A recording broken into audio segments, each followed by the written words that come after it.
Take you across the street now to the White House, and there you see President Biden walking up the sidewalk on the North Lawn for an address with a COVID update and whether or not Americans, like he is about to do right now, can take off the mask when they're outside. Next week, I'll be laying out the path ahead to continue our fight against COVID-19 to get us to July 4th. This is our target date to get life in America closer to normal and began to celebrate our independence from the virus together with our friends and our loved ones as we celebrate Independence Day. But before that, I wanted to speak briefly to all of you today about the recent change announced by the Center for Disease Control and Prevention, the CDC. Let me say first, while we still have a long way to go in this fight and a lot of work to do in May and June to get us to July 4th, we've made stunning progress because of all of you, the American people.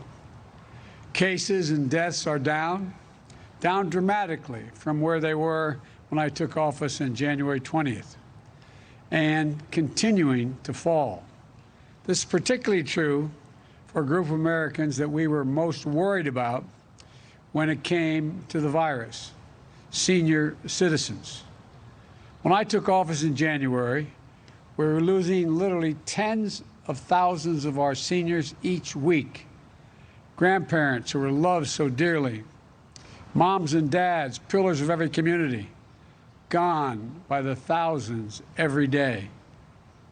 At that time, less than 1% of seniors were fully vaccinated when I took office. Today, in less than 100 days, more than 67%, 2/3 of our seniors are now fully vaccinated, and more than 80% of our seniors have had at least one shot. That effort has resulted in a drop of 80% in deaths among American seniors, a 70% drop in hospitalizations. So instead of losing thousands of seniors each day, we're saving thousands of lives, and more as each day goes by. And by the way, based on reported data, the proportion of seniors who've been vaccinated is essentially equal between white and seniors of color. I said from the beginning that we're going to fight this virus with equity for all. As a matter of fact, if I'm not mistaken, there are more Latinos and African American seniors that have been vaccinated as a percentage than white seniors. These numbers are a sign of progress on that front as well. Now, last week, I announced that we had crossed the threshold of 200 million shots. We've now, since Inauguration Day, we have given 215 million shots. And that anyone 16 years of age or older is now eligible to get the vaccine now, today, immediately. And because of the extraordinary progress we've made in fighting this virus and the progress our scientists have made in learning about how it gets transmitted, earlier today, the CDC made an important announcement. Starting today, if you're fully vaccinated and you're outdoors, you need, and not in a big crowd, you no longer need to wear a mask. I want to be absolutely clear. If you're in a crowd, like a stadium or at a conference or a concert, you still need to wear a mask, even if you're outside. But beginning today, gathering with a group of friends in a park, going for a picnic, as long as you are vaccinated and outdoors, you can do it without a mask. The CDC is able to make this announcement because our scientists are convinced by the data that the odds of getting or giving the virus to others is very, very low if you're both been fully vaccinated and out in the open air. The CDC also helped clarify which outdoor activities are safer or less safe, depending on whether you've been vaccinated. The bottom line is clear. If you're vaccinated, You can do more things more safely, both outdoors as well as indoors.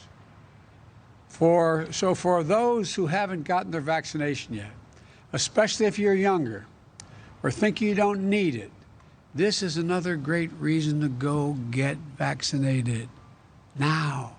Now. Yes, the vaccines are about saving your life, but also the lives of the people around you. But they're also about helping you get back to closer to normal in our living, more normal living. Getting together with friends, going to the park for a picnic without needing to mask up. We're back to that place now as long as you get vaccinated. So go get the shot. It's never been easier. And once you're fully vaccinated, you can go without a mask when you're outside and away from big crowds. I want to thank the team at the CDC for everything they're doing to help us lead with science and bring our communities out of this crisis safely and responsibly. And I also want to thank everyone who's gotten the vaccine for doing your patriotic duty and helping us get on the path to Independence Day, which I'll be discussing more in detail next week. In the meantime, I urge all Americans, don't let up now. Keep following the guidance. Go get your vaccination now. It's free and it's convenient. 90% of the American people live within 5 miles of a site where you can get a vaccination. You can do this, and we will do this. Thank you all, and God bless you. And as much as the temptation is to stay outdoors in this beautiful day, I've got more work to do. Thank you all very, very much. Mr. President, if the risk is so low outdoors, why doesn't it apply to everybody? Would you have any preconditions before meeting with Vladimir Putin? One at a time. If the risk is so low outdoors, why doesn't this new guidance apply to everybody? Because the science indicates that the most certain way to make sure it doesn't spread if both people have been vaccinated, the people you're with, and you're outside. And you chose to wear a mask, sir. You chose to wear a mask. You chose to wear a mask as you walked out here. What message were you sending by wearing a mask outside alone? By watching me take it off and not put it back on until I get inside. Do you have any preconditions before meeting with Vladimir Putin? I'll discuss that all another day. Thank you. What did you ask Vice President Harris to India needs do? AstraZeneca. Will you make it faster for them to get the vaccines we will get soon? India, they're suffering at this moment. What do you say to the folks in India? Will you make Look, it? I'm sorry, this is the last question I'll take, and I'm really going to be in trouble. With regard to India, I spoke at length with Modi, the Prime Minister. We are sending immediately a whole series of help that he needs, including providing for those remdesivir and other drugs that are able to deal with this and prevent, in some cases, but help recovery. Secondly, we are sending the actual mechanical parts that are needed for the machinery they have to build a vaccine, and that's being done as well. We're also discussing, I've discussed with him, when we'll be able to send actual vaccines to India, which will be my intention to do.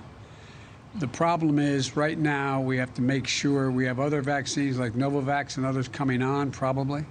And I think we'll be in a position to be able to share vaccines as well as know-how with other countries who are in real need. That's the hope and expectation. And I might add, when we were in a bind at the very beginning, India helped us. Thank you. Sir, what have you asked the Vice President to do to help with vaccine skepticism? How do you convince President those Biden taking a number of questions there on the north lawn of the White House. So I could actually see him walking down the sidewalk from my perch up here, talking about the explosion of coronavirus cases in India and how the United States is going to help out, Sandra, and as well announcing a little bit of a reward for people who have gotten the vaccine, saying, as he did as he walked up to the podium, you can take the mask off when you're not in a crowd outdoors. But he didn't do that. He walked from the White House alone, wearing the mask, to the podium. And of course, it was something we noticed right away. And now, of course, you look at your social media, and it's what everyone's talking about. Well, he's to give him the benefit of the doubt here. He said he did that to demonstrate that you can take the mask off and leave it off as you walk back into the White House. Very good.